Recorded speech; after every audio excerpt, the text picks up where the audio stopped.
Congressman, let me turn to you first on this, because obviously you are keeping your eye very closely on what's going on and how this affects the United States here. Do you support an aid package, a bailout for Ukraine? Well, this is incredibly important, and I think this is another example of the president's uncertain policies with respect to the United States and our relationships to Europe. Here's a country that was on its way to Europe and joining, what would be our largest trading partner. With the disruption of democracy, the president has not stood for let's ensure that this country has a stable democracy and looks to the West, while obviously Putin has been playing to try to pull the country in the other direction. This is of great concern, and I think certainly the West needs to step up. But as you say, and Richard, you can speak to this, I mean, there is a very precarious relationship with Russia, not helped, by the way, by incidences like Ed Snowden allowing him to come into Moscow. How should the president play this? Well, first we have to find out where Yanukovych goes, and if Putin ends up harboring yet another fugitive from justice, it'll be a further problem in our relations. But Ukraine now is a country in a major transition.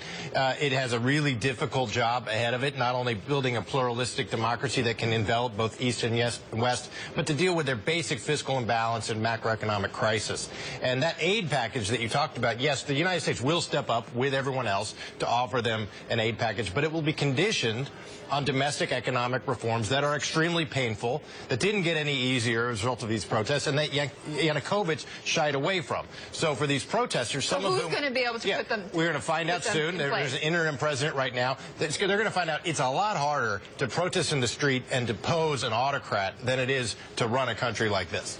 And yet, Peter, I want to bring you in here. Peter, the United States doesn't have much choice right now other than to be involved beyond possibly even this aid package.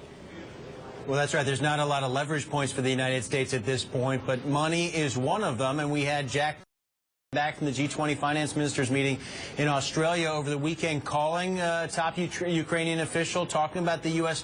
support for an aid package led by the IMF, but possibly supplemented as well directly by the United States and the European Union. But as Richard just said, the secretary also stressed that they want to see some of those reforms. That's going to be the conditions attached to this IMF package. But you're right, Betty, the U.S. doesn't have a whole lot of levers to pull right now other than rhetoric and financial support. And it sounds like, at least for the moment, that's where the administration is heading, and I'd love to get the congressman's take on whether or not Congress will be on board that. Will you? Well, I think one thing to put in focus here is that this was a country that was on its way to the West and on its way to Europe. But for the meddling of Putin in trying to sabotage that, this would have been a country that was, looking for its relationship with the EU.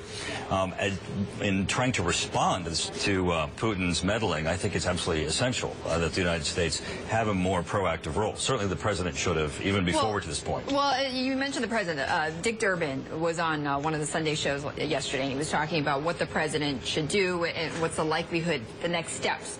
And I want to just play for you part of what he said. We have to combine our efforts with the European Union to help Ukraine move forward in a peaceful, democratic way.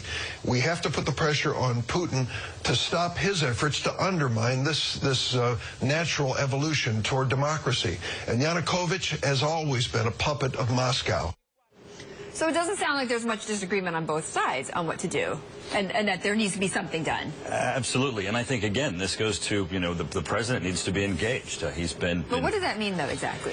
Well, while this has all been going on, the president keeps saying that, he's for the Ukrainian people, but at the same time, he has no plan. He has no real interest in how this is evolving, the concern of what's happening to the people and how they're... why is this our business? Why do we need to make it more of our business than it already is?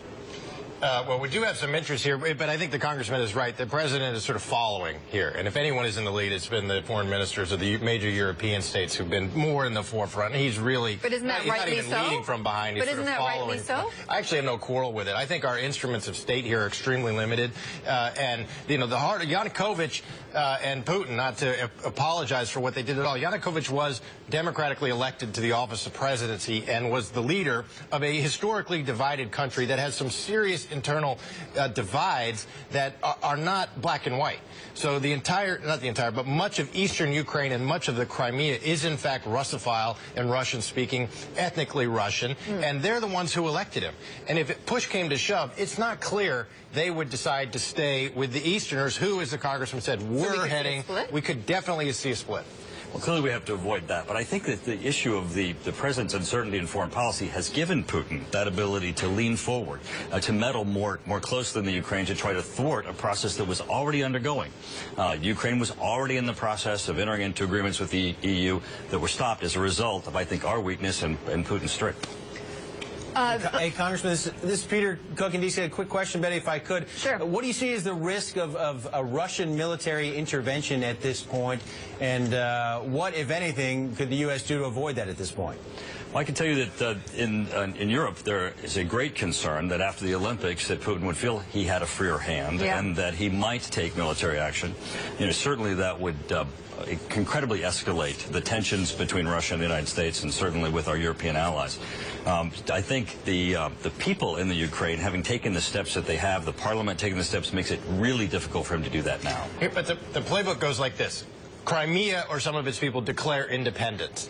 The Ukrainian government in Kiev tries to restore control. Russia says they are attacking them and intervenes to protect them. Yeah. That's the playbook they used in North Ossetia, 2008, in Georgia. That's the scenario I worry about most right now. Let me just switch gears for a moment while we're talking about this conflict overseas. The Defense Secretary, Chuck Hagel, is going to be releasing the budget for 2015, right? And there's lots of speculation reports that this will be cut, that our Army will be cut to about 440,000, one of the smallest in decades. What do you know about these cuts? Well, this is very concerning. I've been to the Pentagon over the past several weeks, and they're still looking at the effects of the president's sequestration, even though there's a 2-year budget deal.